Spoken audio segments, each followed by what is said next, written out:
Sober Sundays with Mike Mechow. We're here at Flawed Media in Rockville Center. Great spot. It's very chill and relaxing. Today, we brought down from Queens, from Bayside, representing. We got Brendan. What's up, Brendan? What's going on, Mike? Good to be here. Thanks for having me, man. It's a pleasure, man. It's a pleasure. So, why do you want to be on here? Like, why are you in here today? First off, because you just been, I don't know if you noticed, but you were like an instrumental part in my journey, and also it's maybe to like spread awareness of like what people like us deal with, and if anybody can like come across this video somehow and maybe this could help them in their journey, that's what it's all about, So somebody like yourself, got a certain swag to him, A lot of people does this a lot of this recovery stuff, was it harder to accept? Like, does it seem corny? What? It's funny you use that word, because I remember my like first ever like meeting or like outpatient, or like when I was trying to get sober, I was like, this is not for me, man. I was like, this is like, people are talking about feelings, higher powers. I was just like, this is not for me. But I guess we'll get into it. But it was this became life and death for me. So it was like, it's not kind of like get with it, And yeah. Do you feel that today this is corny, some of the stuff that you do? No. Today, no. You know why? Because it saved my life essentially. And it saved a lot of people's lives around me too, and it can't be corny because, like I said, this is life and death, man. I know a lot of people who didn't have the chance, We know a lot. Yeah, a lot of people, man. So what happened to you? Can you tell us a little bit of some background? But well, like how I started drinking and stuff. Yeah. I mean, like Mike had to say, I am from Queens, and Bayside. Like, we start young over there, I guess, and I don't know. At first, I mean, I just like the way drugs and alcohol affect me, right? I liked it till I didn't like it, and but I will say, like like we put, for me, like I'll put off this persona that like I'm, but I just wanted to be accepted, and that was a big thing for me. I just wanted to feel like a part. I just wanted to be accepted. I always felt out of place, and when I came across drugs and alcohol, I felt like I joke about this sometimes, because it's like I'm 13 years old and I started drinking and doing drugs, and I was like, this is what I've been missing. I'm 13 years old. How can you know what I'm saying? Like, this is what I've been missing. I'm 13 years old. What can I be missing? But yeah, I just finally I just wanted to be accepted, and then from there went off to the So the things that you felt accepted with or gave you more acceptance, in the end, are those the same things that made you isolate? That's a good question. Yeah, towards the end, definitely was a lot of isolation. It was just it was definitely just. They say addiction and alcoholism is the loneliest game in town, and sobriety is the best game in town. But yeah, it definitely is the loneliest. Like the last, towards like the end of my run, or however you want to say it, I was like the loneliest I ever been, and it's so funny, like in the beginning, like it's a good time, it's like a party, everything's, everybody's having a good time, but like where it takes me, and you wouldn't want to be around me, I don't think anybody would want to be around me, It's very miserable, to say the least. What attempts did you try to control, to maybe not get arrested, to not die, eventually maybe to get sober? Were you forced into a lot of this stuff? At first I was forced into it, like before like rehabs and detoxes, like I tried the whole charade of like, let me just stop, let me just see if I could smoke weed. Or let me just see if I could drink on the weekends.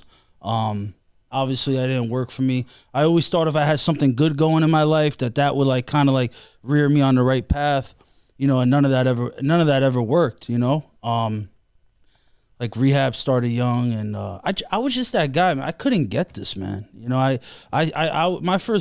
think my first rehab was turning 18, man. You know, I just wasn't having it. You know, and going back to like I just thought this was corny. I just didn't think this was for me, man. You know, and it was a lot of pain. You know, And you needed more pain.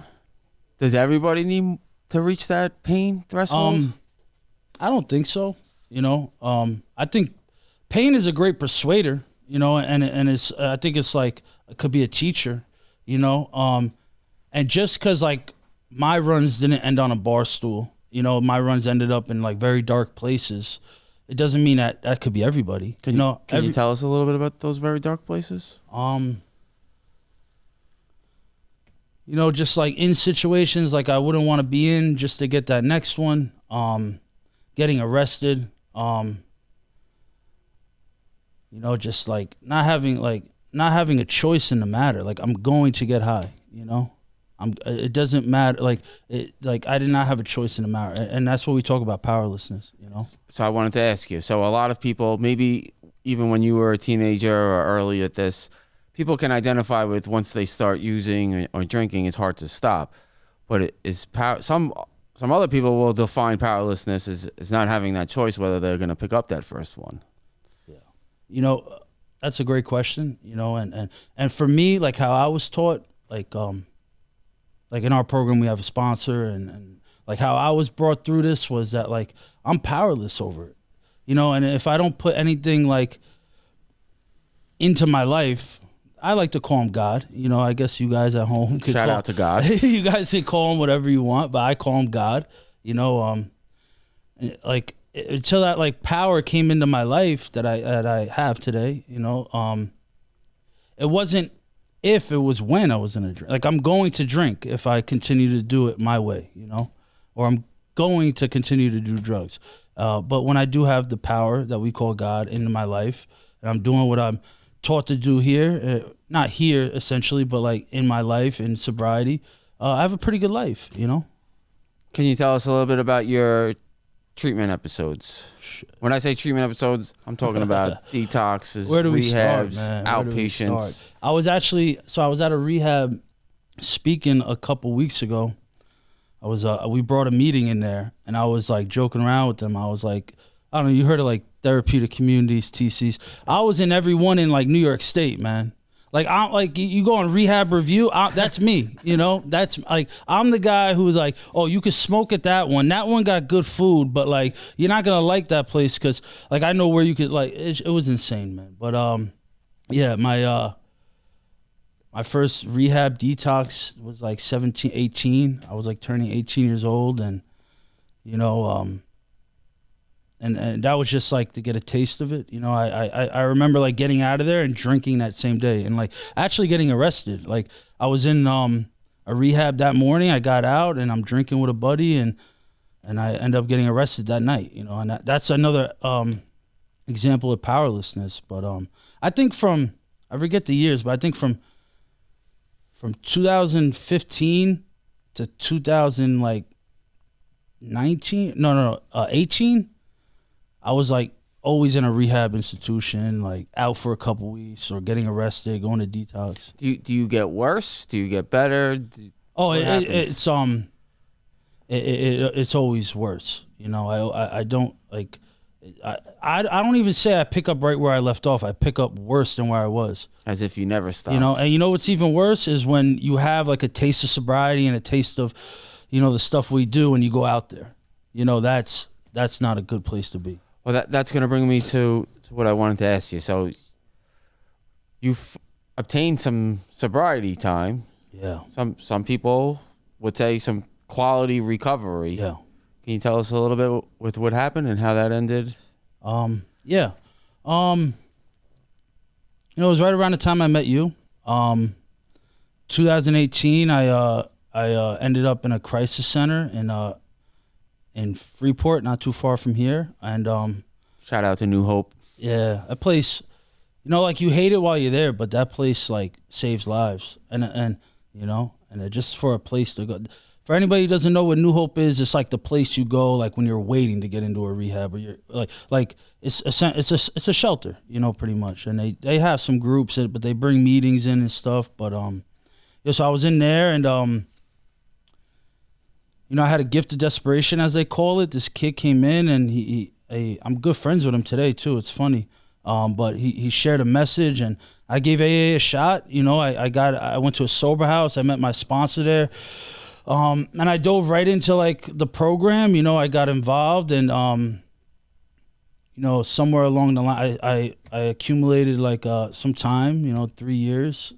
That's a lot of time. You know, for a guy like me, that's a lot of time. You know, I go to meetings now and I see people like with like 30 years. That's a lot, credit to them, you know, but like for a guy like I was like that hopeless variety, like that junk box, you know? So, that was like a lot of time. And I think I prided myself on that too. Like I was like happy with that time. But you know, like what happened with me is, you know, I got like really resentful, you know, and the right time and place came where like a drink sounded like a good idea, man. And at the time I was so far away from the program, you know, my first thought wasn't to call a guy like Mike or my sponsor or a lot of my buddies in my support group today, or you know, my first thought was like, let me go pick up a drink, and that's the insanity. But can you explain? Because I want to know. Yeah.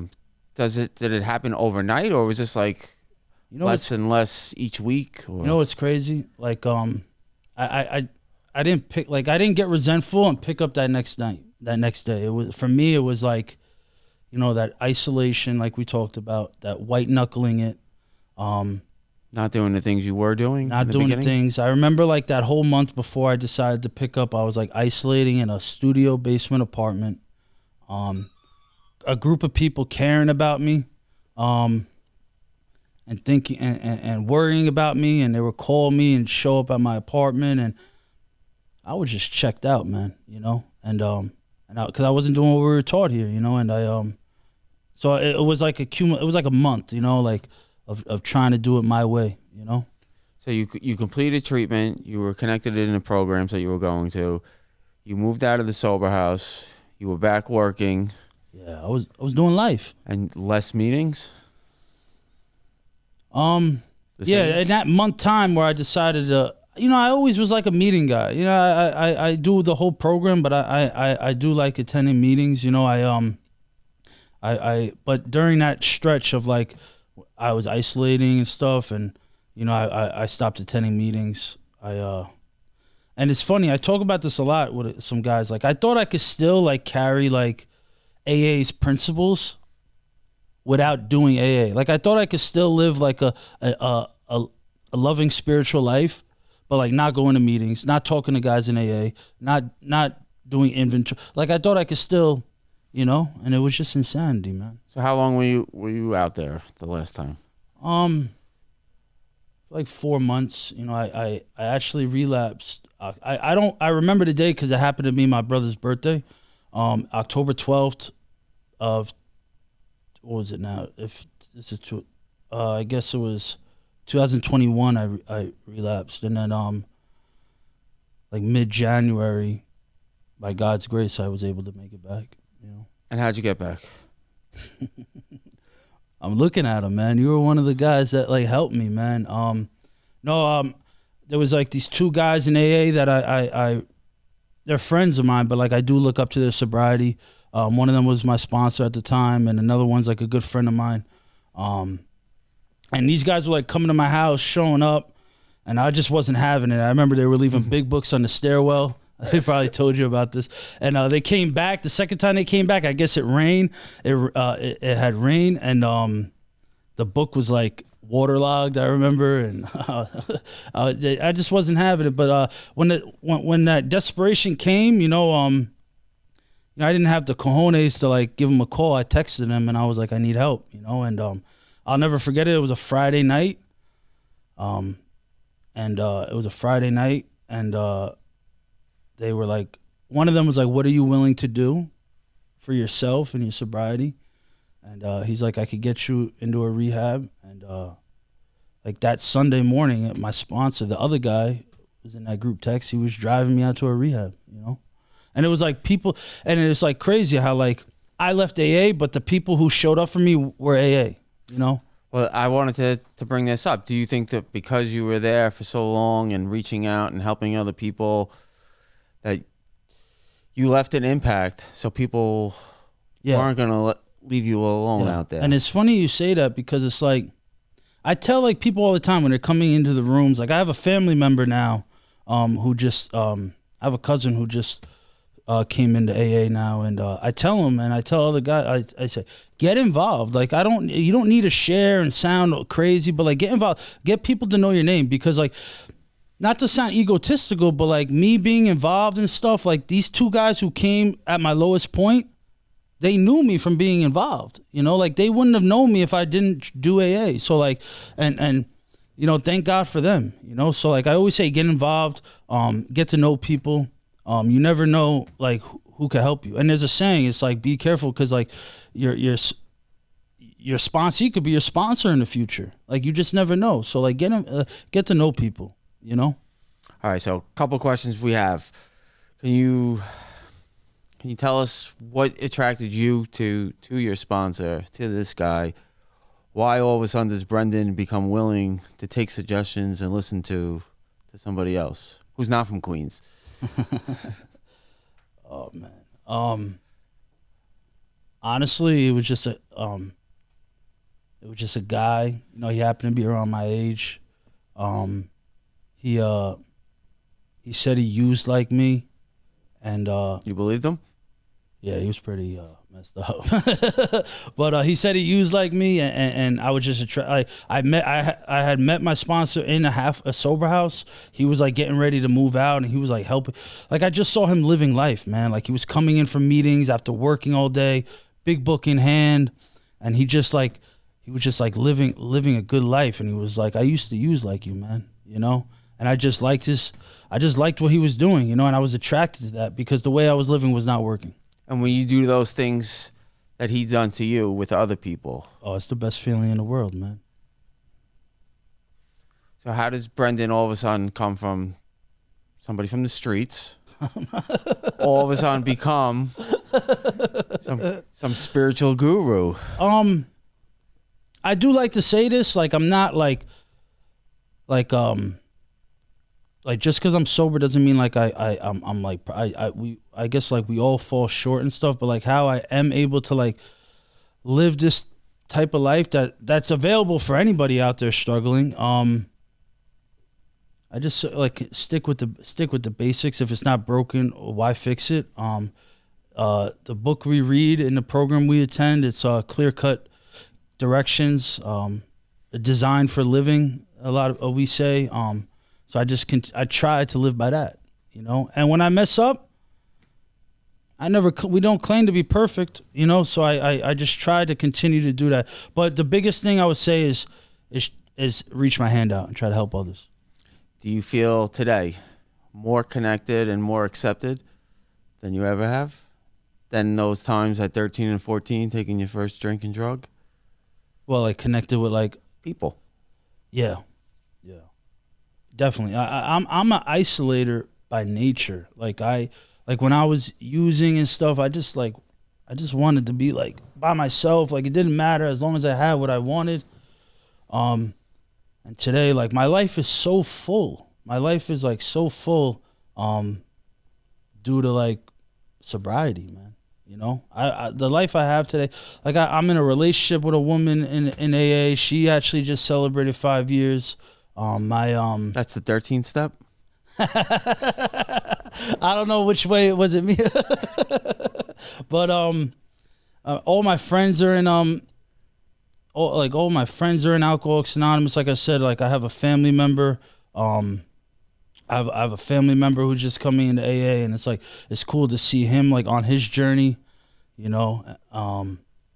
It's just everything I have today. Like I've got like, and this is not like the promises in the program, but like people have shown up for me. Like I've lived with people in Alcoholics Anonymous. They were renting. They had a room for rent, and I was able to like, you know, like there was a time in my life where like my barber is in sobriety. Like it's just like what I'm around today, you know.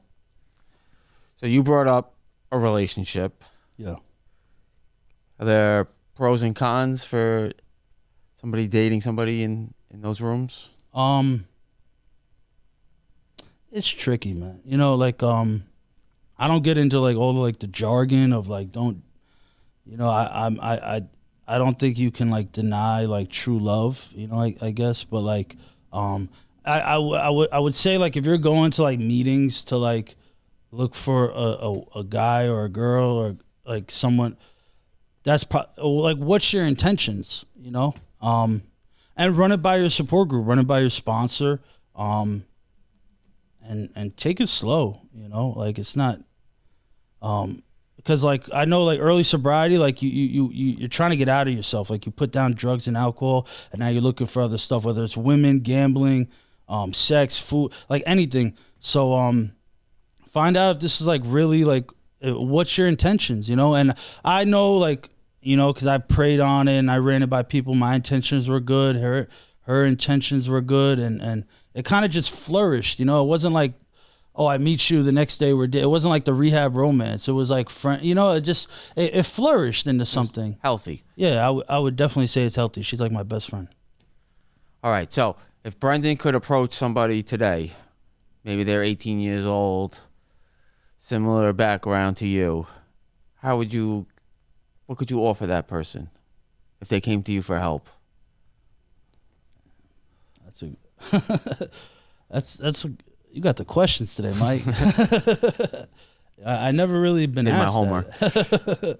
I would, damn, you know, I would like I think of like what I would tell myself, you know, at that age, and I would definitely. But yourself wouldn't want to hear it, no? Oh yeah, like yeah, I definitely didn't want to hear it, you know. But I would say like take a look at like what you're doing, you know, and like what I know now, it's like I'm completely grateful of where I am today. But like we spoke about, there was some dark tunnels I had to go through to get to this point. So and like we said, some people don't get to make it out of those like tunnels and dark places. So like, as if this is what you really want, you know, because there's a chance you may not make it. Mm-hmm. You know, is an important piece to this, whether this person we're approaching or is approaching us wants the help, wants to stop. Yeah, I mean, you have to stop for yourself. You can't stop for a girlfriend, the mom, the job. I don't really believe. I think you have to like concede to your innermost self, and you know, and you really, you know, that's a good stepping stone. Like you got to go to rehab because the job or the wife wants you out. Or like I think that's a good stepping stone. But like eventually, like you're gonna have to want to do this, you know, because or else that reservation will be there. You know, that reservation will be there, and it's like, oh, I just did this to get the wife or the job off my back, and then there's gonna come a time and place where that drink sounds like a good idea, you know. So you have to be in this, you know. And how willing is Brendan to help another individual? Like my heart says, I'll go to any length. You know, I do my best. You know,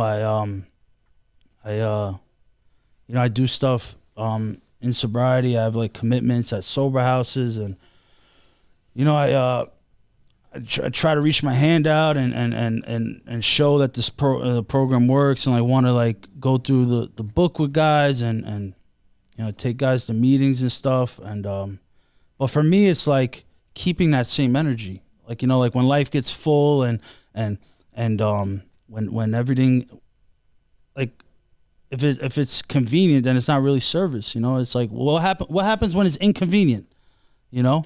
And you know, you just got to keep showing up, because AA never said no to me, you know. That'd be selfish of me to say no to somebody. Like AA never said no to me. Program, you know, sobriety. So that'd be selfish of me.